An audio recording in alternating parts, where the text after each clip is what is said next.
We now move to Fergal, who is representing the CPSMA. Thank you, Chairperson. First of all, I'd like to thank the Committee on Education and Skills for its decision to consider the matter of the provision of special classes and for the opportunity to provide this input into its deliberations. Also would like to thank our member schools and principals who provided feedback to us with regard to this submission. The provision of a special class undoubtedly provides many opportunities but also challenges for schools. In my own experience, special classes are a very positive development for a school in a whole school sense. They provide opportunities for the pupils to achieve and to prosper and to integrate with their peers in a whole school setting. Special classes also provide opportunities for staff to learn new skills and take on other more specialised teaching roles in the school.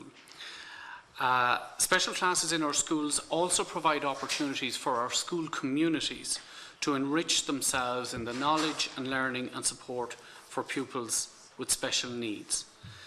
In terms of workload, I just want to refer to the teaching principal in a situation where the challenge is often having to manage what are in effect two separate different types of schools with very different needs, challenges and expectations under the one roof, and making them gel together to make one successful educational facility while also having a class and teaching full-time at the same time.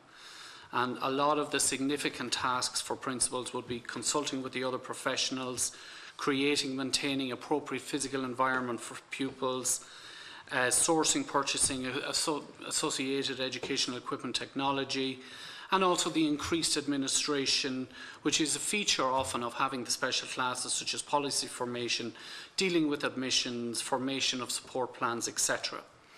So we make the following, CPSMA make the following recommendations. Special classes are a positive addition to a primary school, and our member schools strive to ensure that all the pupils in their schools are provided with equality of access. But given the increasing workload which this places upon principals and board of management, CPSMA believe that serious consideration should be given to ensuring that every principal of a school with special classes would become an administrative principal. Schools should, whenever possible, be encouraged and supported to establish special classes rather than being compelled. Adequate continuous professional development and training for teachers and SNAs working in mainstream schools with special classes must be made available on a whole school basis, and I think we have probably all mentioned that so far today. We welcome the proposed regional support teams which have been proposed by NCSE, which will endeavour to support schools in this area as laid out in the comprehensive review of the SNA scheme recently published. Many smaller schools have access to part-time secretaries and caretakers.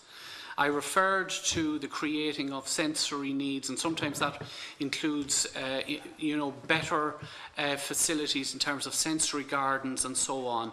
So the increased administrative burden on schools and the workload could be alleviated by the provision of increased funding towards provision of ancillary staff, where only part-time ancillaries schools only have funding for part-time ancillaries. The current system of management of bus escorts sees the department provide a grant to individual schools from which each bus escort is paid. We now call for bus escorts to be paid centrally by the Department of Education and Skills in a similar manner to SNAs. I know Breda has already spoken about the capitation. So, in terms of resources and funding, we acknowledge the different rates for capitation. However, we feel that increased costs for schools due to special class facilities merit an overall increase in the capitation for each pupil. And we feel strongly that funding for schools needs to be restored. We call for immediate restoration of the capitation grant in this year's budget to €200 per pupil, and the minor works grant to be paid every year as a non-discretionary payment by government. I suppose I'm old enough, unfortunately, to remember also in terms of therapy supports where we had occupational therapists and speech therapists coming into the schools. and it actually worked very well for the most part, and it was discontinued around the mid-part 2005 or 6. But it was a great opportunity for all the partners, the parents, the therapists, the multidisciplinary teams and the educationists to meet together in a school sense. And I think that if we could look at that situation again, I know that the NCSC proposals are coming at that somewhat in a positive way, and I look forward to looking at that situation again. So once again, Chairperson, thank you for the opportunity. No, it's a pleasure.